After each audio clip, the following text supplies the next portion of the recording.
What's going on, YouTube? I just wanted to spend a few minutes talking about my favorite shortcut in Excel.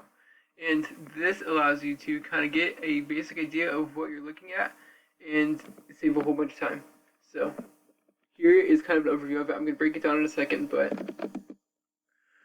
so basically the shortcut allows you to quickly look at, for example, various conditional formatting, get a basic idea of which chart you might think look best with it, and you can even add like various rows in the bottom. So you got like sum, average, count, percent, and even on the side, tables, spark lines. And to get to that, so first things first, you have to be familiar with shift and control keys. So to highlight a cell, you press and hold shift, and then you can use the arrow keys to highlight the cells. And to get from one edge of continuous data to the other, you can use you can hold on the control keys and use your arrows. So I can hold on the control key, press the down arrow, and it gets to the bottom of the data. Right gets to the right side, up gets to the top, and so on and so forth.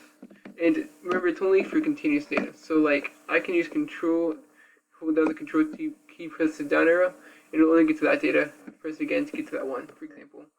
And you can use it as a combination. So press the shift key, and then the control key, and then you can highlight data really quickly. Where you can do that in the highlight. Then press the down key, highlight all the data like that. Press the right arrow key, and then and then highlight all the data like that.